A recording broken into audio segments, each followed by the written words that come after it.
మన తండ్రి కుమార పరిశుద్ధాత్మ దేవునికి వందనాలు స్తోత్రాలు చెల్లించుకుంటూ దేవుడి దినమందు మనకిచ్చిన వాక్యము జెఫన్యా గ్రంథము 2వ అధ్యాయము 3వ వచనం చదువుకుందాం. దేశంలో సాత్వికులై ఆయన న్యాయ విధులను అనుసరించు సమస్త దీనులారా యెహోవాను వెదకుడి.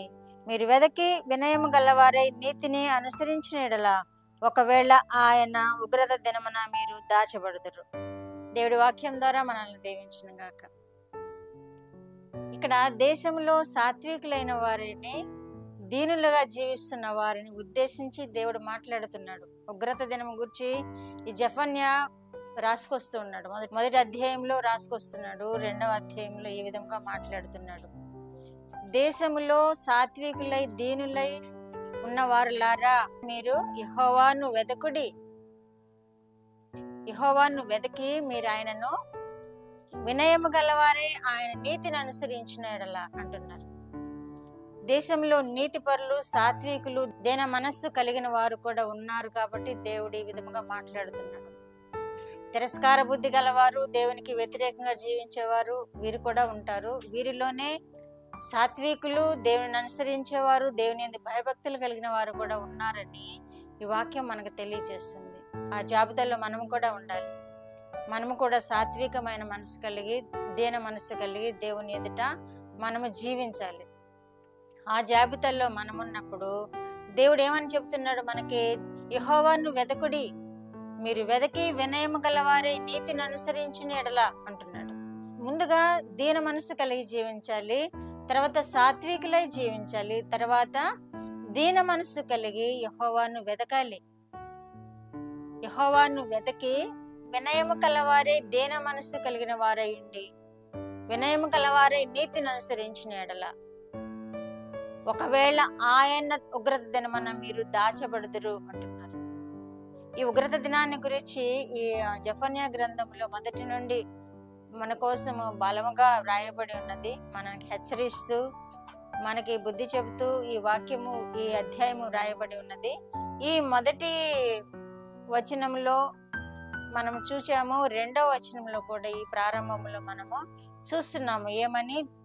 దీన మనసులై ఉన్న వారలారా యెహోవాను వెదకుడి, సాత్వికులైన వారలారా యెహోవాను వెదకుడి అంటున్నారు. దేవునికి ఇష్టమైన మనసు ఏంటంటే దీన మనసు, సాత్వికమైన మనసు. ఈ 2 గుణలక్షణాలు కలిగిన బిడ్డలారా యెహోవాను వెదకుడి. ఆయన నీతిని అనుసరించి నడుచుకున్న వారంటే ఆయనకి ఇష్టము కనుక నీతిని అనుసరించి నడుచుకున్న యెడల ఆయన ఒకవేళ ఉగ్రత దినమున వారు దాచబడుదురు అంటున్నారు. దేవుడే దాస్తాడు. ఎందుకని? దేవుని మనసు కలిగిన వారు కనుక. దేవుని మనసు ఏంటంటే దీన మనసు, సాత్వికమైన మనసు, దేవునిని వెదకే వారుగా ఉన్న మనసు. ఆ మనసు కలిగి ఉండటం దేవునికి ఎంతో ఇష్టమైన కార్యం. దేవుని వెదకటం అంటే ఆయనకు చాలా ఇష్టం. ఆయనను వెదకి, ఆయన కనుగొని ఆయనను సేవించేవారంటే దేవునికి చాలా ఇష్టం. వారిని విడిచిపెట్టరు, వారిని కాపాడుతూ ఉంటారు. అదే మాదిరిగా ఉగ్రత దినం కూడా వారు దాచబడుదురు అంటున్నారు. ఉగ్రత దినం అనేది చాలా ప్రమాదకరమైన దినము. అది తట్టుకోవడం చాలా కష్టం. ఆ దేవుడు వారిని దాస్తేనే కానీ వారు తట్టుకోలేరు. ఒకవేళ దాచపోతే వారు నాశనానికి గురవుతారు, అగ్నిగుండానికి పాలవుతారు. మనకి హెచ్చరిస్తున్నాడు దేవుడు ఉదయ కాలంలో. మనము దాచబడాలని దేవుడు కోరుకుంటున్నాడు. మనం ఆయనను వెదకాలని దేవుడు కోరుకుంటున్నాడు. మనము దీన మనసు కలిగి, సాత్వికమైన మనసు కలిగి ఉన్న వారమని ఆయన మనల్ని గుర్తించాడు కనుక మనల్ని ఆయన వెదకమంటున్నాడు. నీతిని అనుసరించి నడుచుకోండి అంటున్నాడు. ఉగ్రత దినమున మీరు దాచబడుదురు అంటున్నాడు. కాబట్టి ఆ ఉగ్రత దినానికి మనం పాలు పాకుండా ఉందాము, దేవుని వెతకుదాము, దేవుణ్ణి స్వతంత్రించుకుందాము, దేవుని ఆశీర్వాదాలు పొందుకుందాము. ఎందుకంటే ఆయన ఎడల మనము తగ్గించుకుని జీవిస్తున్నాము కనుక. సాత్వికమైన మనసు కలవారు, దీన మనసు కలవారు కొరకు ఈ వాక్యం చెప్తున్నారు.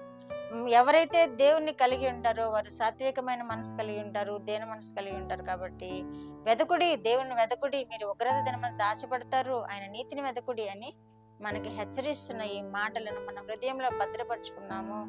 కాలము సమీపమై ఉన్నది అని మనము వింటున్నాము, చదువుతున్నాము.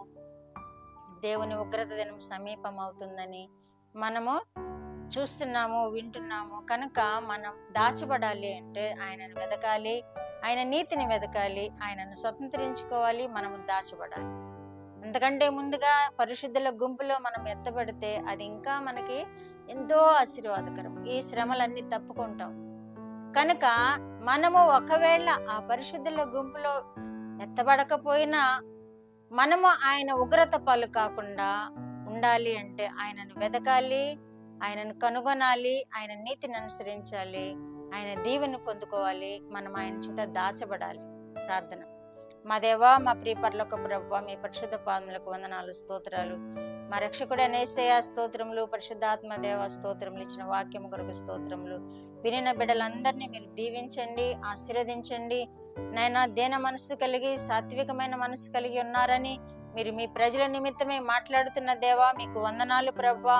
వింటున్న బిడ్డలందరూ నైనా అలాంటి దేన మనసు సాత్వికమైన మనసు కలిగి ఉన్నవారని మా ప్రభ మీరు దృష్టిస్తున్నందుకు మీకు స్తోత్రములు. అయితే నాయనా మిమ్మల్ని వెతకమంటున్నారు, మీ నీతిని వెతకమంటున్నారు. ఆ విధముగా మిమ్మల్ని వెతికి మీ దీవెనలను స్వతంత్రించుకుంటూ బిడ్డలందరూ ప్రభు కుటుంబాలుగా నాయన రక్షణలో పాల్గొంటూ ప్రభు రక్షణాందంలో కొనసాగుతూ ఉగ్రత దినాన్ని తప్పించుకునే కృప బిడ్డలందరికీ దయచేయండి. కుటుంబాలకు ఆశీర్వాదాలను నెమ్మది దయచేయండి. అవన్న బిడ్డలను మీరు పట్టుకొని ప్రభు మీ వారినిగా వాడుకొని మీరు మహిమ పొందండి.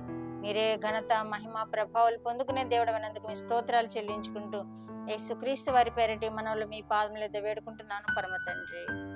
ఆమేన్.